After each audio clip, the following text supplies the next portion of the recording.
Hello friends, welcome to Vivekananda academy of human excellence. I am Urmila Salunkhe. Students, आज हम हिंदी का 7वां lesson देखने वाले हैं, जिसका नाम है क्या निराश हुआ जाए। हमारे आज के पाठ का नाम क्या है? क्या निराश हुआ जाए। मेरा मन कभी कभी बैठ जाता है।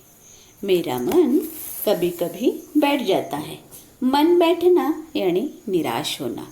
समाचार पत्रों में ठगी, डकैती, चोरी, तस्करी और भ्रष्टाचार के समाचार भरे रहते हैं। वे तस्करी शब्द से तात्पर्य है चोरी का व्यापार। ठगी मतलब ठगना, डकैती मतलब डाका डालना और चोरी करना। और यही सभी बातें समाचार पत्रों में क्या होती है, हमें दिखाई देती हैं। आरोप प्रत्यारोप का कुछ ऐसा वातावरण बन गया है कि लगता है देश में कोई ईमानदार आदमी ही न रह गया है। आरोप मतलब इल्ज़ाम और प्रत्यारोप मतलब इल्ज़ाम के बदले में और इल्ज़ाम। आरोप मतलब क्या होता है? इल्ज़ाम। और प्रत्यारोप मतलब बदले में इल्ज़ाम। आरोप प्रत्यारोप का कुछ ऐसा वातावरण बन गया कि लगता देश में कोई ईमानदार आदमी ही नहीं रह गया। हर व्यक्ति संदेह की दृष्टि से देखा जा रहा है। संदेह मतलब शक। हर व्यक्ति को शक की दृष्टि से देखा जा रहा है। जो जितने ऊंचे पद पर है उनमें उतने ही अधिक दोष दिखाए जाते हैं। इस पैराग्राफ का तात्पर्य है कि लेखक ऐसा सोचने लगते हैं कि आज हमारे देश में जो भी कुछ हो रहा है उससे लेखक का मन क्या हो जाता है? बैठ जाता है। और वो कहते हैं कि अगर हम समाचार पत्रों में देखते हैं तो आपको ऐसी ही समाचार देखने को सुनने को मिलेंगे कि जिसमें ठगी है, डकैती है, चोरी है, तस्करी है और भ्रष्टाचार के समाचार, ऐसी ही न्यूज़ होती है। और फिर ऐसा लगने लगता है कि हमारे देश में कोई ईमानदार आदमी ही नहीं रह गया है। और इसीलिए जो भी व्यक्ति को हम देखते हैं उस व्यक्ति को हम क्या करते हैं? शक की नज़र से देखते हैं। जो व्यक्ति जितने ही ऊंचे पद पर होता है उसमें अधिक ही दोष दिखाए जाते हैं। एक बहुत बड़े आदमी ने मुझसे एक बार कहा था कि इस समय सुखी वही है जो कुछ नहीं करता। एक बार लेखक से एक बहुत बड़े आदमी ने कहा कि इस समय सुखी वही है जो कुछ नहीं करता, और जो कुछ भी करेगा उसमें लोग दोष खोजने लगेंगे। देखो, अगर सुखी कौन है? कि जो कुछ करता ही नहीं, और जो कुछ करता है उसमें कि लोग क्या करते हैं? दोष खोजने लगते हैं और उसके सारे गुण भुला दिए जाएंगे और दोषों को चढ़ा बढ़ाकर दिखाया जाने लगेगा। दोष किस में नहीं होते? यही कारण है कि हर आदमी दोषी अधिक दिख रहा है, गुणी कम या बिल्कुल ही नहीं। अब ऐसा ही होता है कि अगर आदमी कुछ काम करने लगता है तो लोग क्या करते हैं? उसमें दोष खोजने लगते हैं और उसने जो अच्छा काम किया है उसको भूल जाते हैं और उसने जो गलतियाँ, जो दोष है, उन्हीं बातों को बढ़ा चढ़ाकर दिखाया जाने लगता है। ऐसे तो दोष तो हर व्यक्ति में होता है, लेकिन आदमी यह क्या करता है, सोचता ही नहीं, और इसीलिए हर आदमी दोषी ज़्यादा दिखता है और उसके अंदर जो भी कुछ गुण हैं वह उसे बिल्कुल ही दिखाई नहीं देते हैं या बहुत कम ही दिखाई देते हैं। स्थिति अगर ऐसी है तो निश्चय ही चिंता का विषय है। लेखक को ऐसे लगता है कि हाँ, यह अगर सिचुएशन ऐसी ही है तो फिर यह तो हमारे लिए चिंता का विषय है। क्या यही भारतवर्ष है जिसका सपना तिलक और गांधी ने देखा था? रविंद्रनाथ ठाकुर और मदन मोहन मालवीय का महान संस्कृति सभ्य भारतवर्ष किस अतीत के घवर में डूब गया? आर्य और द्रविड़, हिंदू और मुसलमान, यूरोपीय और भारतीय आदर्शों की मिलन भूमि मानव महासमुद्र क्या सूख ही गया? मेरा मन कहता है ऐसा नहीं हो सकता। हमारे महान मनुष्यों के सपनों का भारत है और रहेगा। लेखक को ऐसे लगता है कि हमारा यह जो भारत देश की जिसके बारे में भारत महान देश कहा जाता है, और इसी महान देश का सपना तिलक और गांधी ने देखा हुआ था। रविंद्रनाथ ठाकुर और मदन मोहन मालवीय का भी महान संस्कृति सभ्य भारतवर्ष जो उन्होंने देखा था वह तो ऐसे लगने लगा है कि वो किसी अतीत के भंवर में डूब गया है। आर्य, द्रविड़, हिंदू और मुसलमान, यूरोपीय और भारतीय आदर्शों की यह जो हमारी जो मिलन भूमि है और यह महामानव का क्या है, समुद्र है, क्या वो सूख गया? लेखक के मन में इस प्रकार से बहुत से सवाल पैदा होते हैं और उनका मन कहता है कि नहीं, ऐसा नहीं हो सकता है। हमारे ये जो महान जो मनुष्य है, महान मनुष्य मतलब क्या होता है कि हमारे देश के जो महान विचारवंत है कि जिन्होंने भारत के महान होने का जो सपना देखा था, यह वही भारत है, ऐसा ही रहेगा क्या? ऐसे इस प्रकार के बहुत से सवाल लेखक के मन में आते रहते हैं। यह सही है कि इन दिनों कुछ ऐसा माहौल बना है कि ईमानदारी से मेहनत करके जीविका चलाने वाले निरीह और भोले भाले श्रमजीवी पीस रहे हैं और झूठ तथा फरेब का रोजगार करने वाले फल फूल रहे हैं। ईमानदारी को मूर्खता का पर्याय समझा जाने लगा है। सच्चाई केवल भीरू और बेबस लोगों के हिस्से पड़ी है। ऐसी स्थिति में जीवन के महान मूल्यों के बारे में लोगों की आस्था ही हिलने लगी है। लेखक यह भी मानने के लिए तैयार हो गए कि हाँ, यहाँ पर जो भी स्थितियाँ जो बन रही हैं, ये जो माहौल बनता है वह सही माहौल है, ऐसा ही यहाँ पे हो रहे हैं और इसी की वजह से ईमानदारी से मेहनत करके अपना कार्य करने वाले भोले भाले लोग जो हैं, जो श्रमजीवी हैं, कष्ट करने वाले लोग हैं, वह क्या हो रहे हैं, उनका शोषण हो रहा है, वो पीस रहे हैं और झूठ तथा फरेब का जो रोजगार करते हैं उनकी क्या हो रही है, उनकी तरक्की हो रही है। ईमानदारी को मूर्खता, जो ईमानदार होता है उसे मूर्ख समझा जाने लगा है और सच्चाई जो है, जो भीरू और बेबस मतलब कि धर्म से डरने वाले लोग और जो लाचार लोग होते हैं, जो डरपोक लोग होते हैं, उनके हिस्से ही पड़ी हैं। और ऐसी स्थिति में जीवन के महान मूल्य के बारे में लोगों की आस्था ही हिलने लगी है।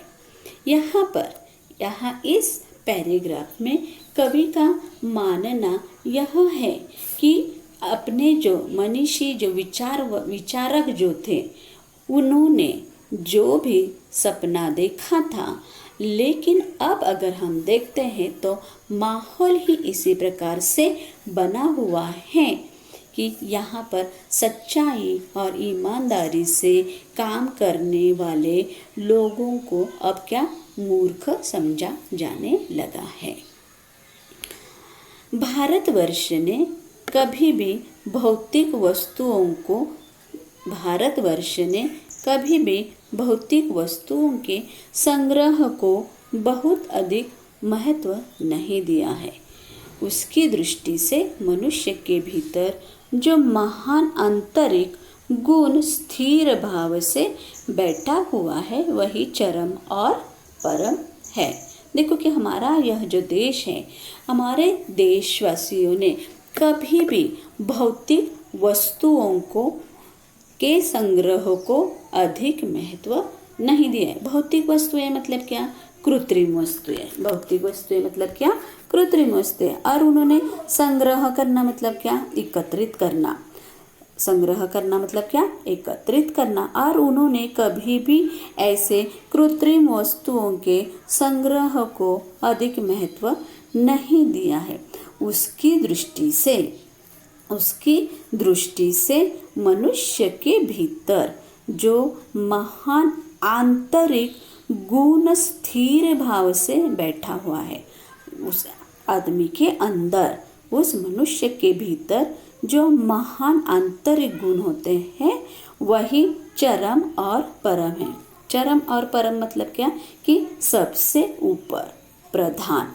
लोभ, मोह, काम, क्रोध आदि विचार मनुष्य में स्वाभाविक रूप से विद्यमान होते हैं। देखो, लोभ मतलब क्या? सेल्फिश लोग, स्वार्थ होता है। मोह होता है, काम, क्रोध, यह जो विचार होते हैं, उन्हें नेचुरली क्या होते हैं? मनुष्य के अंदर स्वाभाविक रूप से विद्यमान रहते हैं, पर उन्हें प्रधान शक्ति मान लेना। देखो, ये लोभ मतलब क्या है? लालच है। मोह मतलब क्या है? प्रेम की कामना है। और काम मतलब विषय वासनाएं हैं।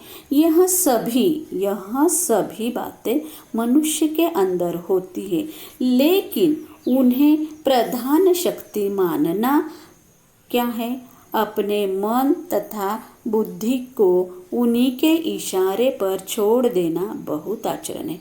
हम क्या कहते हैं कि हाँ, उसका स्वभाव ही ऐसा है, वह लालची ही है, वह बहुत गुस्से वाला है।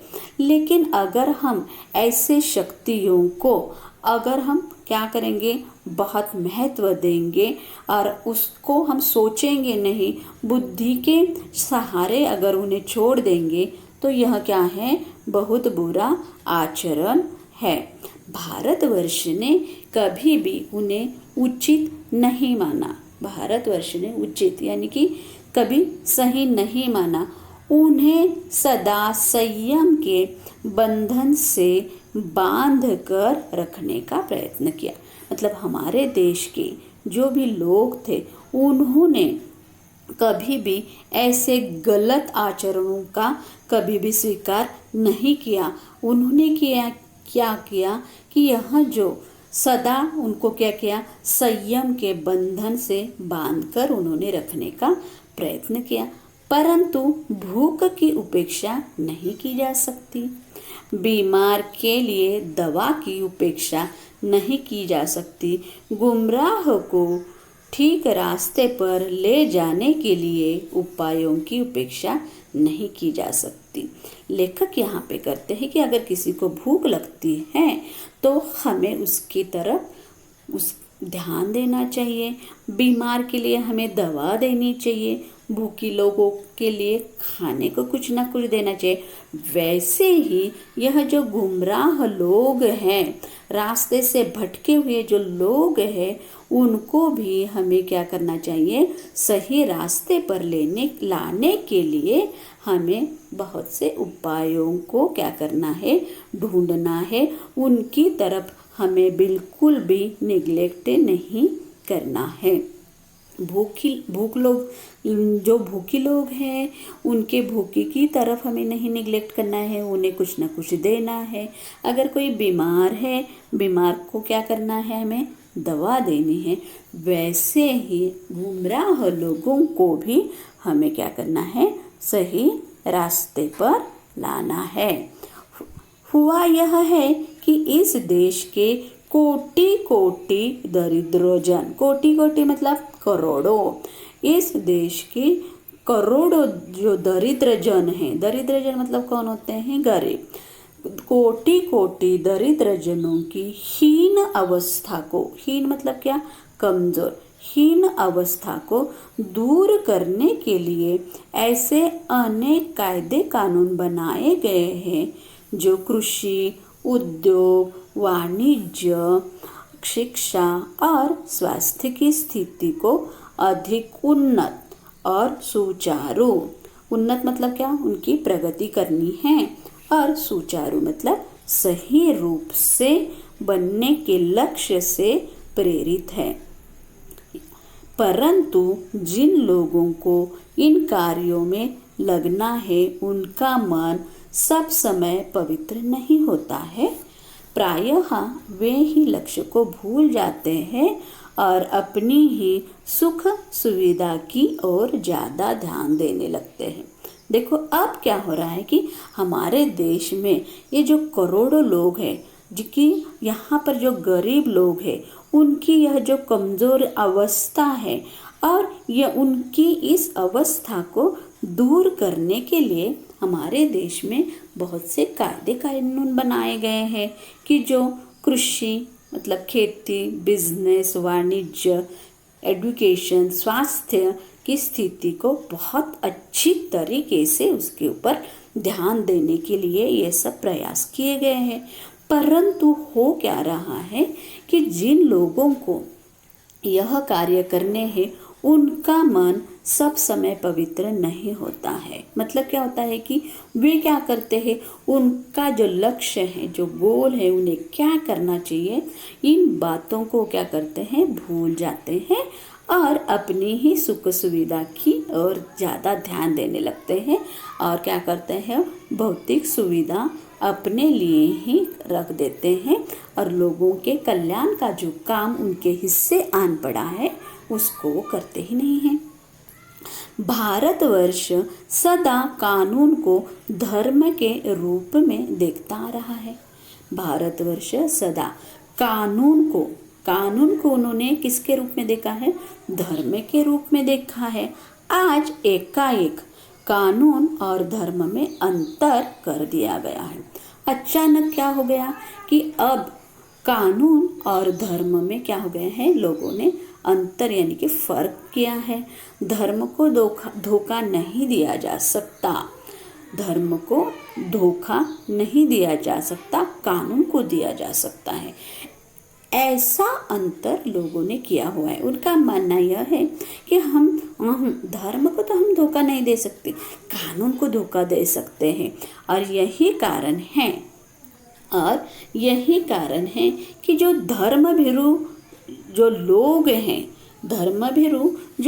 हैं वो क्या करते हैं, वे कानून की त्रुटियों से लाभ उठाने में संकोच नहीं करते हैं। धर्मभीरू लोग क्या करते हैं वो कि कानून को क्या करते हैं, कानून की त्रुटियों से उनको पता होता है कि कहाँ पर कमियां हैं और उन कमियों का फायदा वे उठाते हैं। और ऐसे करते समय उन्हें बिल्कुल भी संकोच नहीं लगता है। इस बात के पर्याप्त प्रमाण खोजे जा सकते हैं कि समाज के ऊपरी वर्ग में चाहे जो भी होता रहा हो, भीतर भारतवर्ष अब भी यह अनुभव कर रहा है कि धर्म कानून से बड़ी चीज है। हाँ, अब भी सेवा, ईमानदारी, सच्चाई और आध्यात्मिकता के मूल्य बने हैं, वे दब अवश्य गए हैं लेकिन नष्ट नहीं हुए हैं।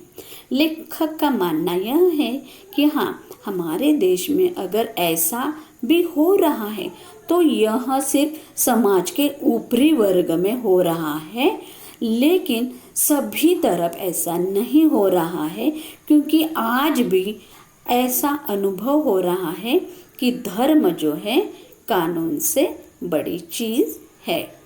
अब क्या हो रहा है, अब भी सेवा, ईमानदारी, सच्चाई और आध्यात्मिकता के मूल्य बने हुए हैं। वे दब अवश्य गए हैं लेकिन नष्ट नहीं हुए हैं। आज भी वह मनुष्य से प्रेम करता है, महिलाओं का सम्मान करता है, झूठ और चोरी को गलत समझता है, दूसरों को पीड़ा पहुंचाने को पाप समझता है। हर आदमी अपने व्यक्तिगत जीवन में इस बात का अनुभव करता है। समाचार पत्रों में जो भ्रष्टाचार के प्रति इतना आक्रोश है, वह यही साबित करता है कि हम ऐसी चीज़ों को गलत समझते हैं। देखो कि यहाँ पर समाज के ऊपरी वर्ग में चाहे जो भी कुछ होता हो, लेकिन अंदर ही अंदर भारतवर्ष अब भी यह अनुभव कर रहा है कि धर्म कानून से बड़ी चीज़ है।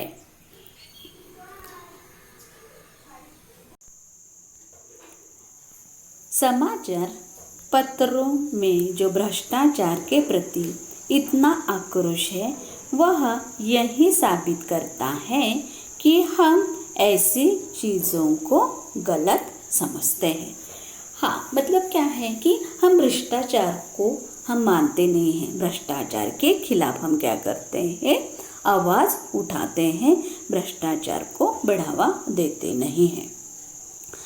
और समाज में उन तत्वों की प्रतिष्ठा कम करना चाहते हैं जो गलत तरीके से धन या मान संग्रह करते हैं।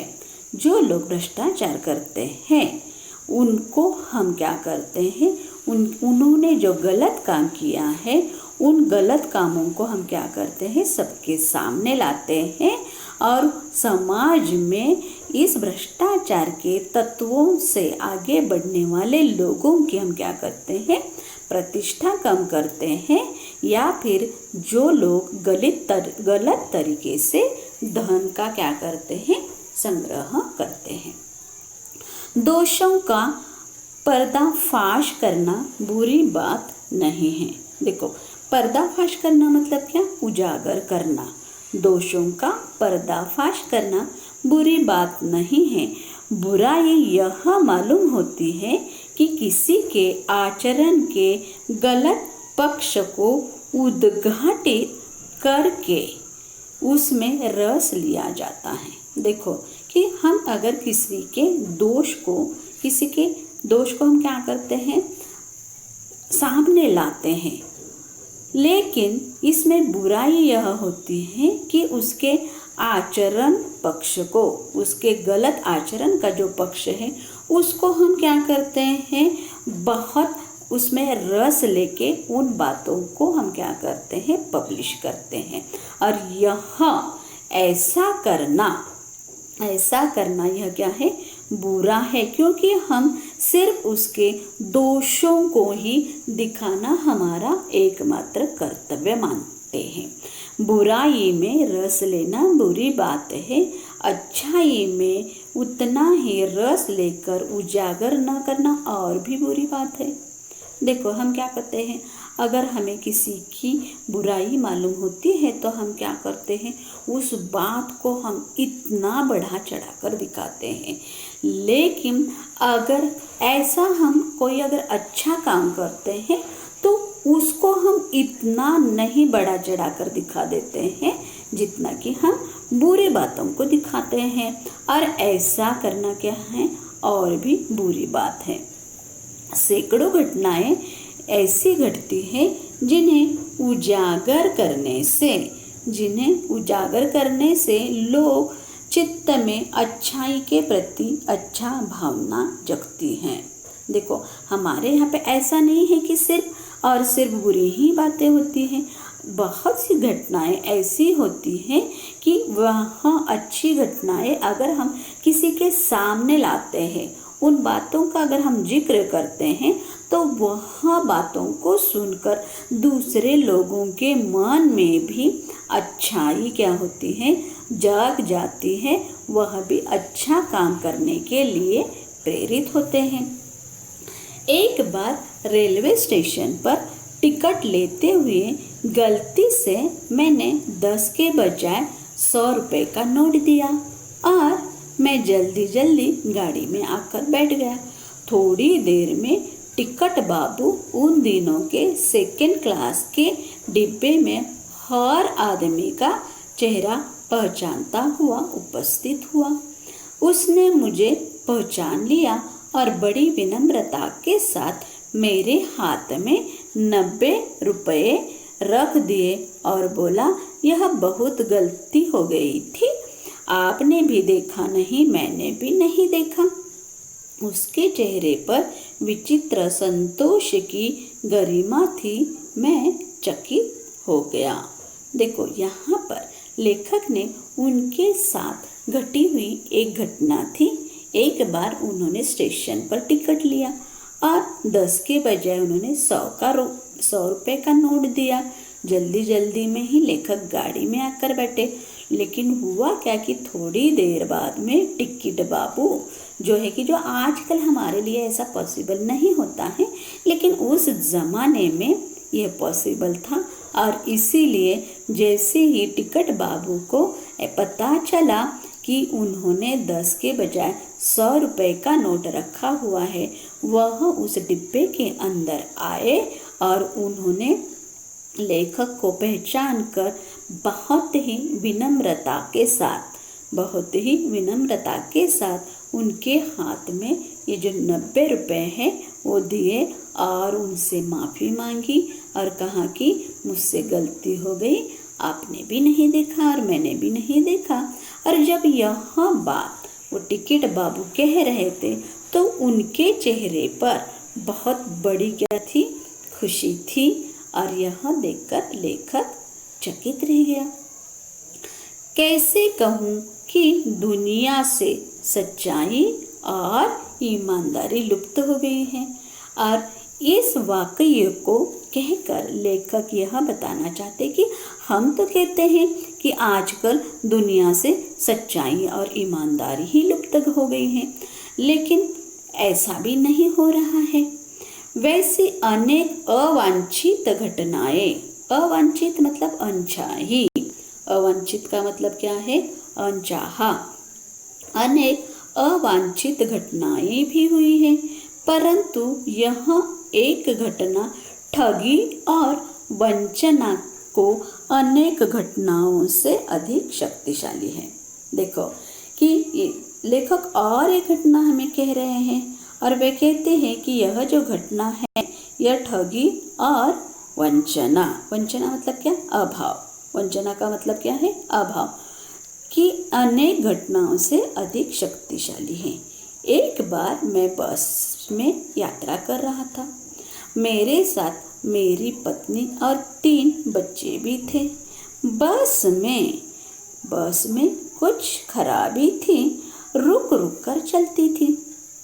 गंतव्य से कोई 8 किलोमीटर पहले ही एक निर्जन सुनसान स्थान में बस ने जवाब दे दिया। रात के कोई 10 बजे होंगे।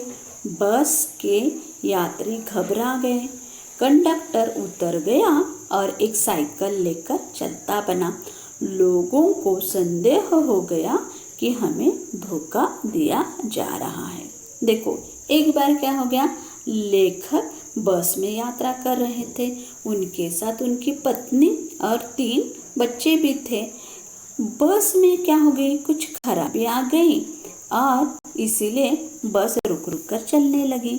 गंतव्य, गंतव्य मतलब कि जहाँ पर हमें जाना है उससे ही कोई 8 किलोमीटर पहले ही एक निर्जन, निर्जन मतलब क्या, जहाँ पर कोई मनुष्य न हो, निर्जन और सुनसान स्थान पर क्या हो गई, बस खराब हो गई। और रात के तब 10 बजे थे। बस में जो यात्री बैठे थे वो घबरा गए। हुआ क्या, उसमें कंडक्टर जो था उतर गया और साइकिल लेकर निकल गया। लोगों को संदेह यानी शक हुआ कि हमें धोखा दिया गया है। मतलब क्या हुआ, लोगों को कंडक्टर के ऊपर ही शक हो गया था। बस में बैठे लोगों ने तरह तरह की बातें शुरू कर दी। हाँ, हमारे यहाँ पे ऐसे होता है। किसी ने कहा यहाँ डकैती होती है। 2 दिन पहले इसी तरह एक बस को लूटा गया था।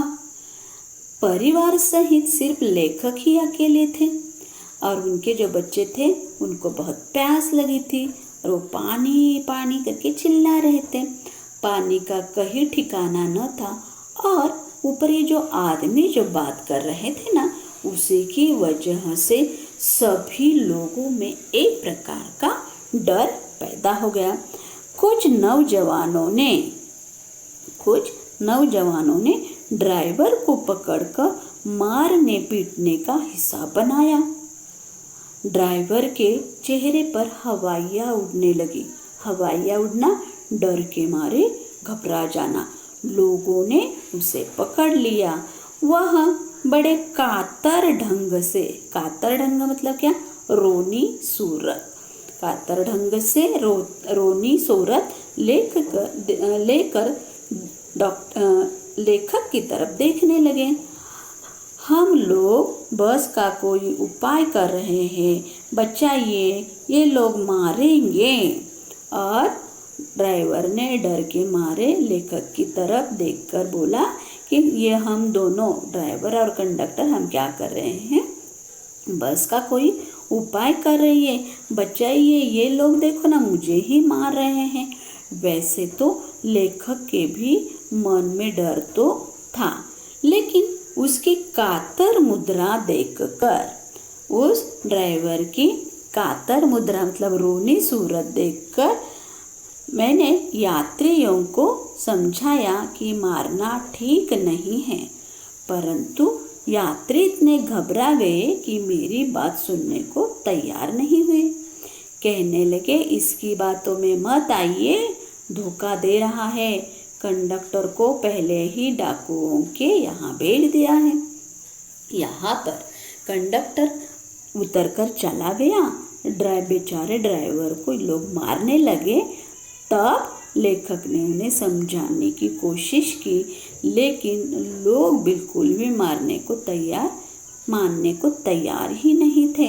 उन्होंने ही उल्टा लेखक को कहा, देखो आप इसकी बातों में मत आइए, धोखा दे रहा है, कंडक्टर को पहले ही डाकुओं के यहाँ उसने क्या किया है, भेज दिया है। मैं भी बहुत भयभीत था, पर ड्राइवर को किसी तरह मारपीट से बचाया। लेखक भी, वैसे तो वो भी डर गए थे, लेकिन फिर भी इंसानियत के नाते उन्होंने उसकी बातों पर विश्वास रख के उसको किसी तरह से मारपीट से बचा तो लिया। 1.5-2 घंटे बीत गए। मेरे बच्चे भोजन और पानी के लिए व्याकुल थे। मेरी और पत्नी की हालत बुरी थी। लोगों ने ड्राइवर को मारा तो नहीं, पर उसे बस से उतारकर एक जगह घेर कर रखा। कोई भी दुर्घटना होती है तो पहले ड्राइवर को समाप्त कर देना उन्हें उचित जान पड़ा। मेरे गिड़गिड़ाने का कोई विशेष असर नहीं पड़ा।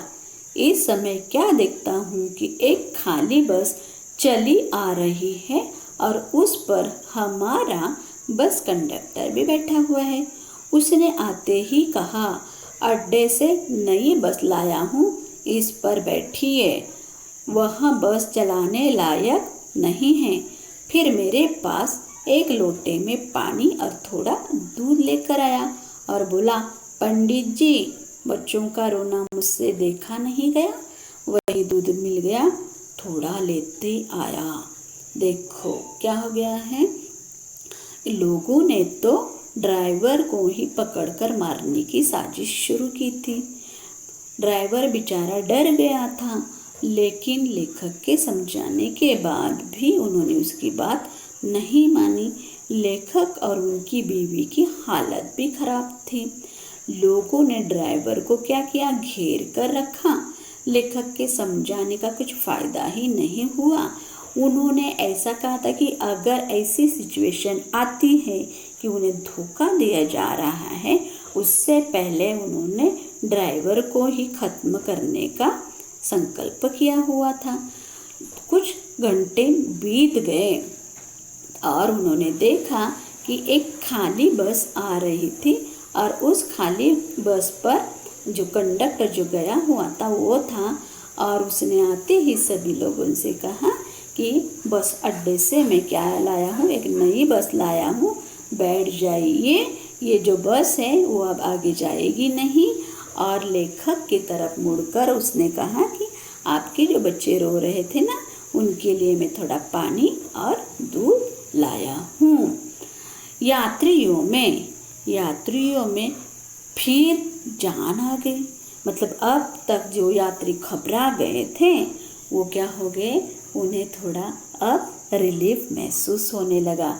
सब ने उसे धन्यवाद दिया और जो यात्री जो थे सभी ने उस कंडक्टर को धन्यवाद दिया, ड्राइवर से माफ़ी मांगी और 12 बजे से पहले ही सब लोग बस अड्डे पहुंच गए। कैसे कहूँ कि मनुष्यता एकदम समाप्त हो गई है। कैसे कहूँ कि लोगों में दया माया ही नहीं रह गई है। जीवन में जाने कितनी ऐसी घटनाएं हुई है जिन्हें मैं भूल नहीं सकता। मतलब कि लेखक की जो सोच है वह सोच कैसे है, पॉजिटिव सोच है। वे कहते हैं कि अगर कुछ घटनाएं बुरी भी होती हैं तो हम उस घटनाओं का बहुत जिक्र करते हैं, लेकिन हमारे साथ बहुत सी अच्छी भी घटनाएं होती है। उन घटनाओं को भी हमें सबके सामने बोलना चाहिए। उन्होंने हमें जो दो घटनाएं सुनाई उससे उन्हें ऐसे लगता है कि अगर हम कहेंगे कि मनुष्यता बिल्कुल भी नहीं रही है, और लेकिन मेरे साथ तो अच्छी भी घटनाएं हुई हैं, तो मैं कैसे कहूँगा कि मनुष्यता समाप्त हो गई है, दया माया लोगों में नहीं रहती है। और इसीलिए मैं यह मानने के लिए तैयार नहीं हूँ कि एकदम से मनुष्यता खत्म हो गई है। ठगा भी गया हूँ, धोखा भी खाया है, परंतु बहुत कम स्थलों पर विश्वासघात नाम की चीज़ मिलती है। देखो, विश्वासघात मतलब विश्वास को तोड़ना। लेकिन कहते कि कभी कभी मुझे किसी ने ठगाया भी है, कभी कभी मैंने धोखा भी खाया है, और बहुत कम, देखो, परंतु बहुत कम स्थलों पर मेरा क्या विश्वासघात यानी विश्वास को मेरे तोड़ा गया है। केवल उन्हीं बातों का हिसाब रखो, केवल उन्हीं बातों का हिसाब रखो जिनमें धोखा खाया है, तो जीवन कष्टकर हो जाएगा। देखो, हम क्या करते हैं, अच्छी घटनाओं को हम क्या करते हैं, कहते नहीं हैं, और बुरी घटनाओं का हम क्या करते हैं, बहुत उसको याद रखते हैं। लेकिन अगर ऐसा करने से क्या होता है कि हमारा ये जो जीवन है उसमें हम क्या होते हैं, इस जीवन से हम दुखी होते हैं। परंतु ऐसी घटनाएं भी बहुत कम नहीं हैं जब लोगों ने अकारण सहायता की है। कभी कभी ऐसा भी होता है कि हमें पता भी नहीं चलता है, और कभी संकट आता है तो सामने वाला हमें बिना पहचानते हुए भी हमारी मदद करता है। निराश मन को ढाढ़स दिया है, न पहचान होते हुए या फिर कोई अगर हमें पहचानता भी है तब उसे ऐसा मालूम होता है कि हम किसी संकट में हैं, तब वो क्या करते हैं, हमारा ये जो निराश मन है उस निराश मन को क्या करते हैं, ढाढ़स देते हैं और हमारी हिम्मत बंधाते हैं। कविवर रविंद्रनाथ ठाकुर ने अपने प्रार्थना गीत में भगवान से प्रार्थना की थी कि संसार में केवल नुकसान ही उठाना पड़े, धोखा ही खाना पड़े, तो ऐसे अवसरों पर भी हे प्रभु मुझे ऐसी शक्ति दो कि मैं तुम्हारे ऊपर संदेह न करूं। देखो कि रविंद्रनाथ ठाकुर जी की कविता जो है उन्होंने उसमें प्रार्थना की है कि इतनी शक्ति हमें देना दाता, मन का विश्वास कमजोर ना हो, हम चले नेक रास्ते पे, हमसे भूल कर भी कोई भूल न हो। मनुष्य की बनाई विधियाँ गलत नतीजे तक पहुँच रही हैं तो इन्हें बदलना होगा। हमें क्या करना है कि यह जो गलत तरीके, गलत रास्ते, गलत जो विचार है उन्हीं विचारों को बदलना ही हमारा काम है। आए दिन इन्हें बदला ही जा रहा है, लेकिन अब भी आशा की ज्योति बुझी नहीं है। हमें पॉजिटिव विचार से ही इन निगेटिव विचारों से, इन गलत तरीकों से जो लोग आचरण करते हैं उन्हें हमें क्या करना है, सही रास्ते पर लाना है।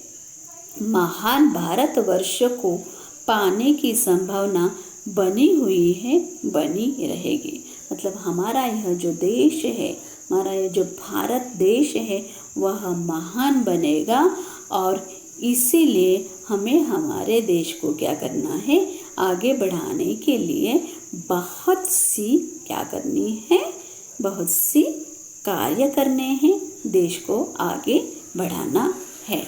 मेरे मन निराश होने की ज़रूरत नहीं है। और पाठ के आखिर में लेखक अपने मन को कहते हैं कि हे मन निराश